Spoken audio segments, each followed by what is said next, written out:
Hello, and welcome to the Sunday meditation at the Sanctuary of Light and the Light Institute of Galisteo. For those of you who are joining us for the first time, we divide this meditation into 3 parts. The first part brings to us a vision and energy of our own higher self. The higher self is the intuitive essence of your soul. It's your own inner voice. So whatever form it takes, we receive that, we draw it into our body, and we sit in meditation with that frequency of our higher self. I'll make a little om sound so that you can push the button on your apparatus and meditate for as long as you like. In the second part of the meditation, we practice what we call the art of radiance. We reach up into the cosmos and pull down a beautiful beam of pure white light, and we pull it right down through the top of our head, down into our stomach, our solar plexus. This is the center of the emotional body. And from there we laser the white light out, illuminating and bringing light across our planet and back up into the cosmos. In this segment of the meditation, we do nothing but follow our breathing. As we breathe in, we pull the light down. As we exhale, we laser the light out across the planet and back up into the cosmos. If you just continue to focus on that, it will take you into a beautiful, deep meditative state. Another little om. In the third part of our meditation, each week we pick a particular situation or something that's happening in the world so that we can take the vibration of our peace, of our meditative state, and extend it out and offer it out into the world. This week, we will focus on all of the millions of people who have lost family, who have suffered because of the wars of the powers that be. People like you and me who have family, who have need a place to live, a home, who need food, have been displaced by these conversations through violence in this world. And so we're going to send light to all of the people who have suffered because of the ideologies or the situations of those who govern them. So whatever side of the fence they are our soul family, and we want to support them, even if they seem as if they are our enemies. They are not our enemies. They are humans who look for a better world for their children, just as do you and I. So close your eyes. We'll begin with our breath. Breathe in through your nose. Hold at the top for a moment, and as you exhale ever so slowly, blow out through your mouth.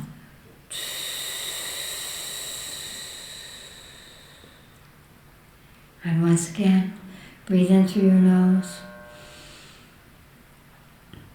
and exhale slowly through your mouth.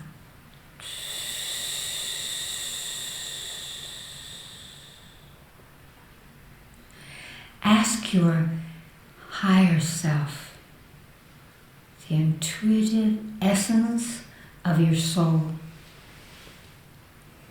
your own inner voice, to take a form for you. It matters not the form. It could be a sunrise, a rainbow, a light, a star, a being, a tree, an animal, an equation. Ask your higher self to take a form for you at this moment.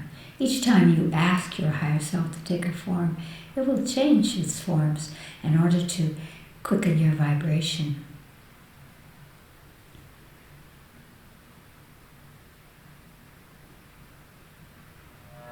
Whatever form comes to you at this moment, ask your higher self to touch your body where you are holding your divine essence at this moment. And just imagine that touch anywhere in your body. Your higher self shows you is an entry point of your divine source at this moment. Bring your conscious awareness into that point And imagine that you're breathing in and out through that point, opening a spit point. Breathe in and out and open that point. And now draw your higher self into your body through that point of divine source and sit in meditation. Om.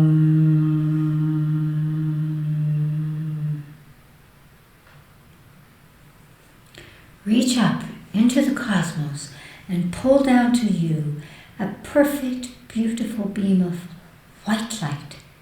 Feel that beam coming in, feel it entering your brain, flowing down through your heart, into your stomach, into your solar plexus. Feel that light gathering its strength in your solar plexus. And now as you exhale, laser that white light out from you. Imagine it moving across the planet, illuminating everything and everyone on the planet and returning home to the cosmos. Breathe in, draw the white light down. Exhale, laser the white light out across the planet and back into the cosmos. And simply continue to do that. And allow yourself to move with your breath into a beautiful and deep meditation. Om.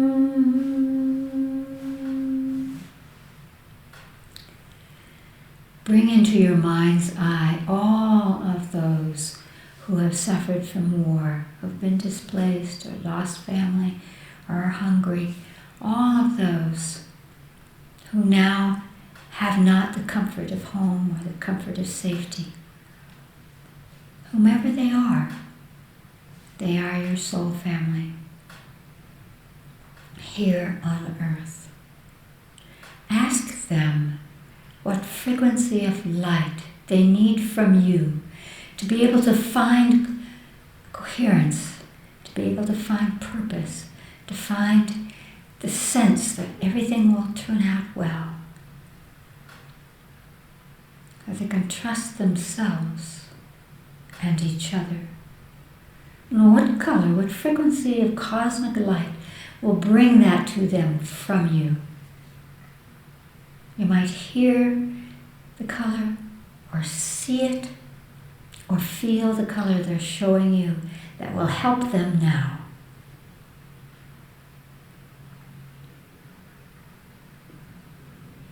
Reach up into the cosmos with your consciousness and pull down exactly that color. This is the language of the cosmos through light. Bring that color in through the top of your head, down into your solar plexus.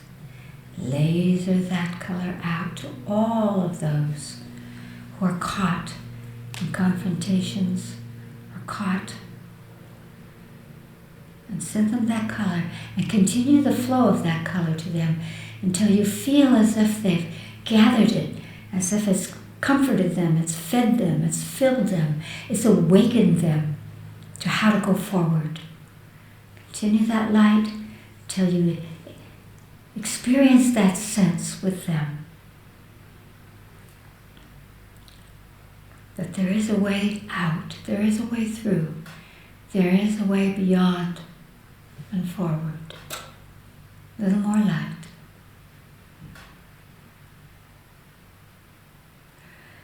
Take a deep breath into your body and open your eyes.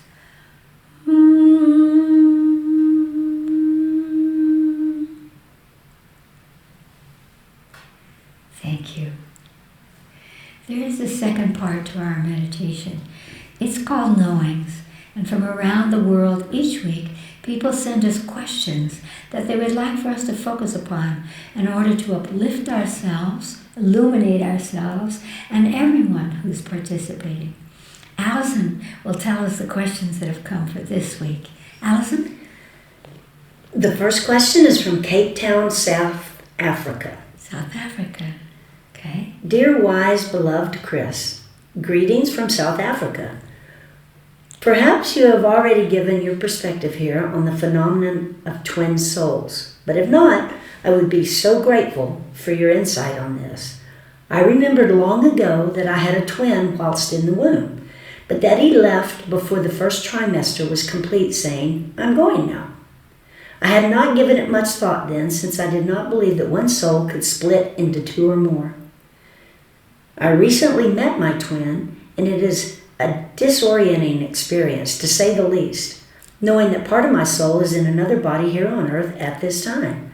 Another spiritual teacher informed me that karmic cords cannot be cut with the twin in the same manner that it can be cut with separate souls, as it is one's own soul. This is even more discouraging. P.S. I have sent him consciousness, color, and gifts to clear my space, but it looks like this is a never-ending job. Thank you so much for all you continue to do for consciousness. Dear one, there is nothing that cannot be changed.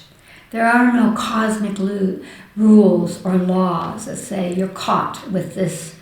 We have different ways of expressing our relationship on spiritual levels. And so let's just look at it from a little perspective, a little different perspective. And what I would say is, ultimately, there's only one soul in the cosmos, in the universes. There's an energy that is a oneness that we humans cannot even imagine. We look for that because we long for something that completes us. And so we get caught up in that kind of conversation. Now, my perspective would be that twin soul who was accompanying you in the womb was a beloved soul friend, soul family, which is what we all are, who has traveled with you again and again, who has some contracts and vows with you, who accompanied you, perhaps to protect you, perhaps to share with you, perhaps to prepare you to go on. And when he said, "I'm leaving now," he said, "I'm leaving because you were ready. You could carry on. You didn't need company much. You didn't need the sharing of space there. You needed to find that in yourself." And so he left. Now, I'm not sure what you mean about finding him in body. If someone has told you that, or if you've looked at someone and felt, "Oh, I recognize you." So let go of the twin aspect of that. Because we're all reflections of each other. So we could call that twinning if we like, but there are so many other ways to move towards that or from that. And so what I would say is that it's great that you have sent color to that, but could be confused that somebody's got half of you. Nobody has half of you because everyone has half of you, and you have every half of everyone else of the 8 billion souls, because we share an essence, a divine essence, the pulse of life and evolution. And so the way we humans divide things up or stick things together is kind of quaintly human. On a cosmic level, this vocabulary in terms of cause and effect or the streaming of the cosmos may not have the same perspective or the same truth.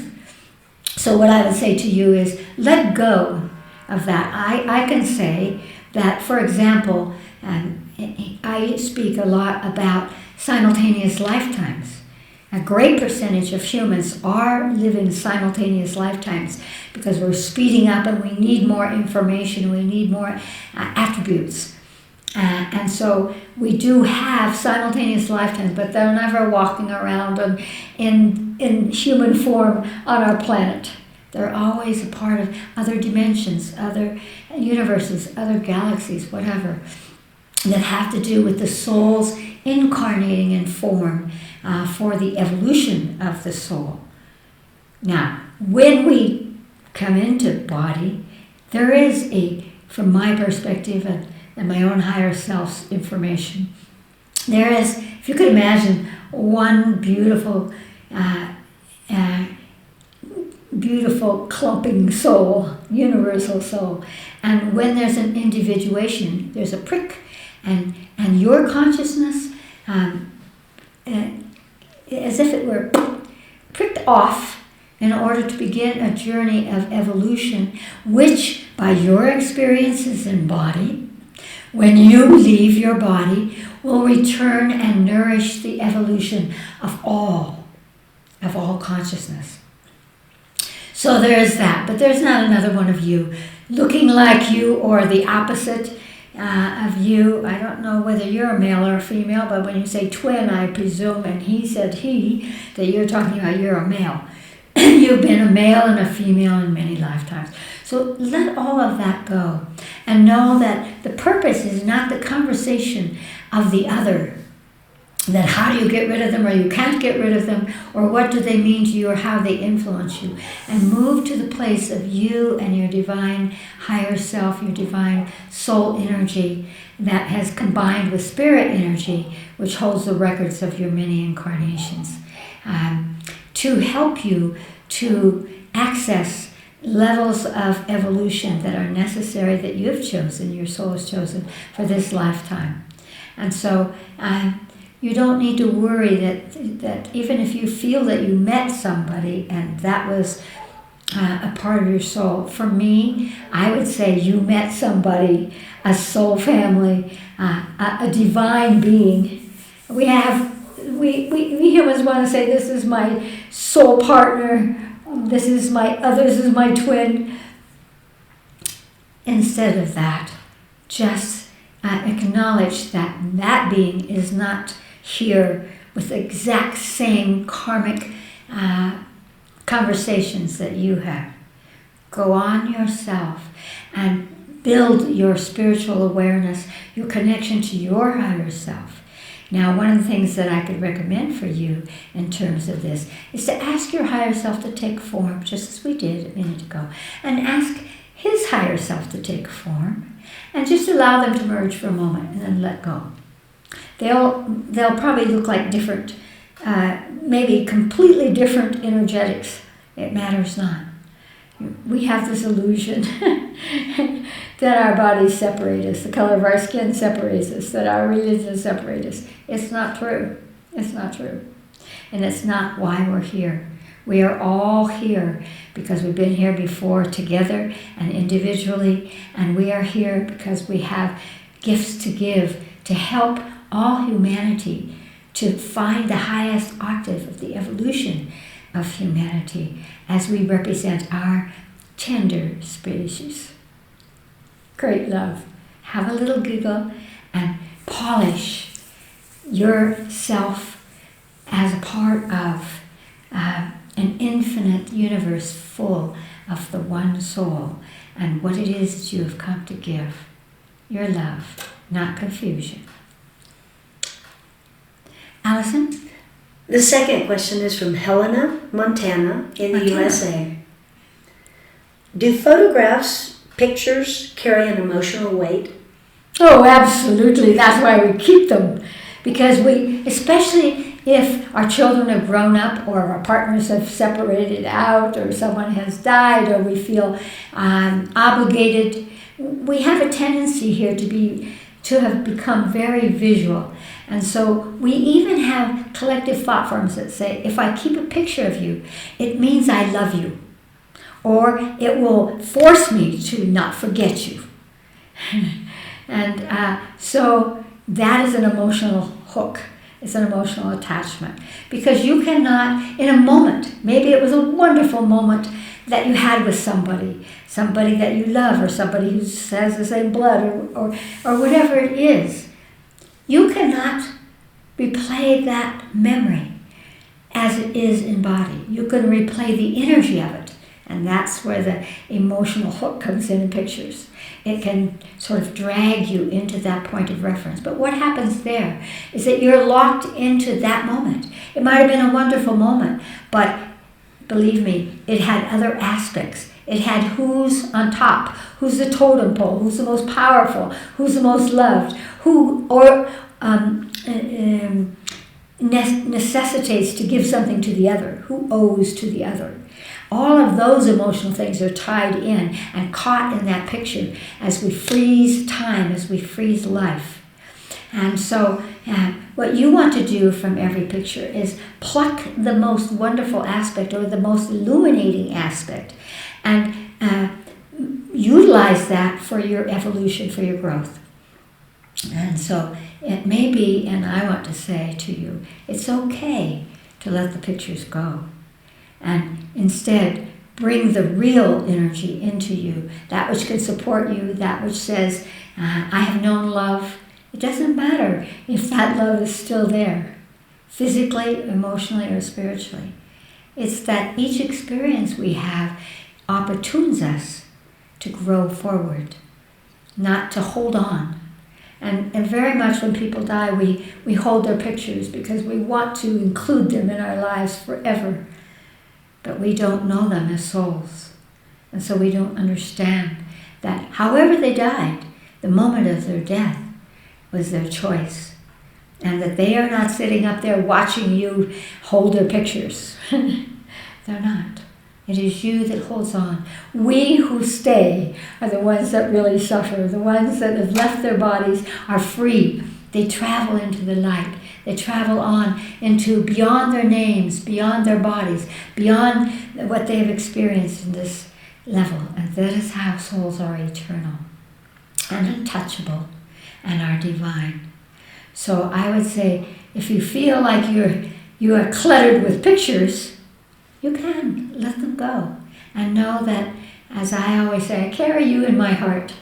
But I don't necessarily carry you how I saw you. I carry you as a soul. And that's why the exercise we just did in that last conversation is very valuable as well. To see their higher selves and your higher self. To help you begin to see that we're not our bodies, we're not our emotions, we're not our contracts and vows.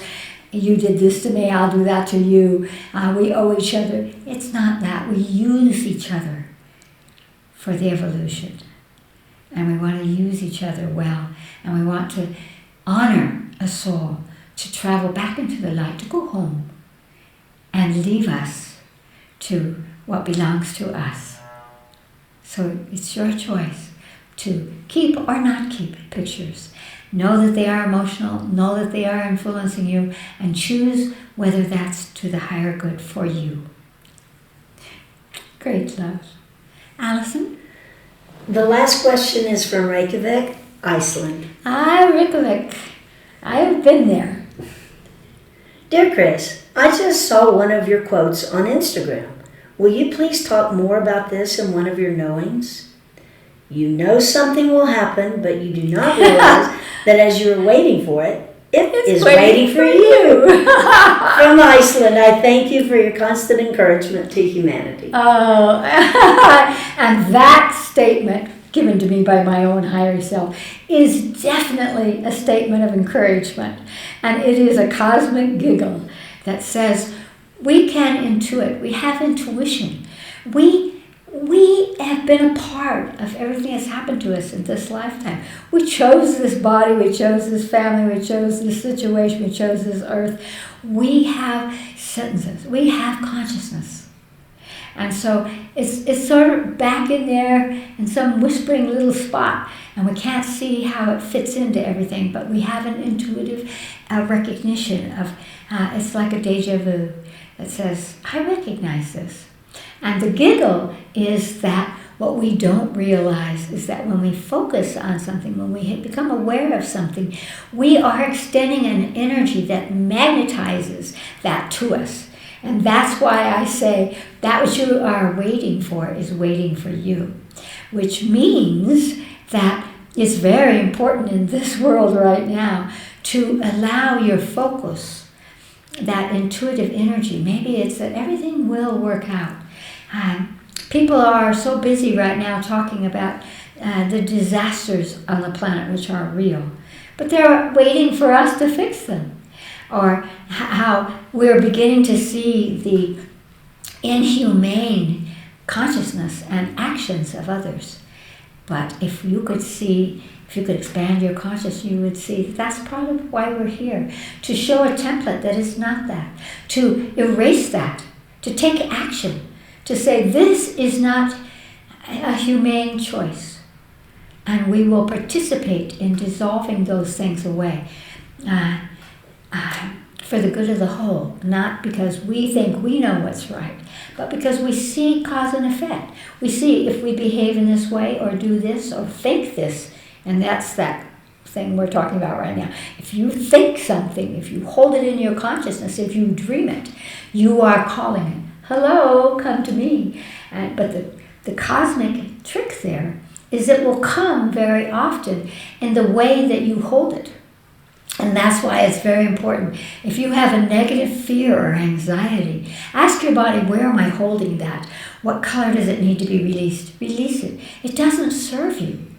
And ask your body where you hold the beautiful qualities that will bring about a better world for you and everyone around you and everyone who shares this earth, Gaia. And so if we really understood the laws of the cosmos, which are cause and effect, action and reaction, we call it karma, that there's wonderful karma to bring to us. So let us whisper to ourselves, imagine something that brings the good of the whole, and watch it begin to develop. I'm noticing that right now at the beginning of 2024. It's an 8-year bringing heaven and earth together. It's abundance. It's balance. It's like the figure 8. It gives balance. We are beginning to see that which is not in balance is beginning to come under the eyes of our awareness and give us the opportunity to shift us. How can you do that? Maybe for you it's an action to take. For me, it's very much how I wield my consciousness, how I send light to something that is out of balance, how I work to express a template of infinite love, of infinite awareness, not judgment, not separation, but the inclusion that we've talked about before, that yin inclusion that brings everything together and allows us to go forward together. That is the mandate that we, each and all, came with to accomplish as souls in this world, and to take it back cosmically, karmically, into the cosmos. Let us know that anything that you can think of is waiting for you. And so call it. Call it with your consciousness. Great love to each and all.